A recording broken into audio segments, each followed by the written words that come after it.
Students from Theodore Jameson Elementary School welcomed a guest speaker who talked about the importance of the winter count and how it works as a visual representation of the past through history drawings on a teepee liner. I don't know if anyone has seen something like this before, and I don't know what grades you're all in, but I know in 4th grade they do something called North Dakota Studies, and they talk about things like this. So in my language, I'm from Standing Rock, we call these things here, these types of paintings, wanietu wowapi. That means keeping an account of the winter. But just in English, we'll say winter count. So a long time ago, these were painted on buffalo robes. We've all seen buffalo hides, right? Okay. Well, they would paint with the very first pictograph in the center. And then these pictographs would spiral out in a counterclockwise fashion.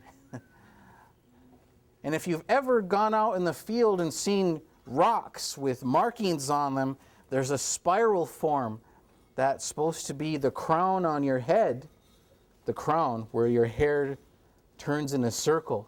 It's supposed to represent your spirit, but it also is a symbol for life. So that's how we painted these winter counts. There's over 300 known and cataloged winter counts. I got to handle 28. I had to choose a senior project, and I chose to reproduce and bring up to date my ancestor Blue Thunder's winter count.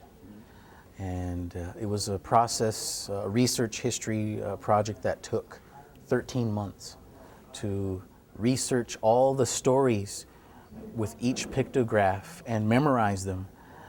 The putting it together didn't take very long, but memorizing all the stories that go with each pictograph did. That is 1766. The Shahiala came to fight the Okandata, and they set fire to the plains, and that's how the Shichangu Lakota came to be. That happened just east of us here at Long Lake. So good questions here.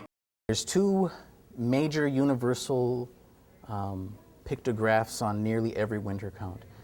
The first one being stars, or star following astronomical heavenly events. The other thing being disease, usually smallpox. There's some stars right down below here. We have a large star inside of a circle. So I don't know if you guys can see all of those pictographs, but a long time ago, we thought those were like spirits. We thought those were like souls.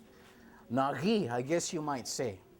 I picked it up from about 1933 and brought it all the way up to 2002.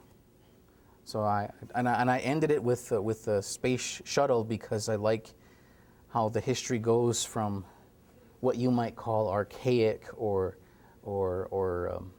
pre-technology to the first American Indian in space, astronaut John Harrington.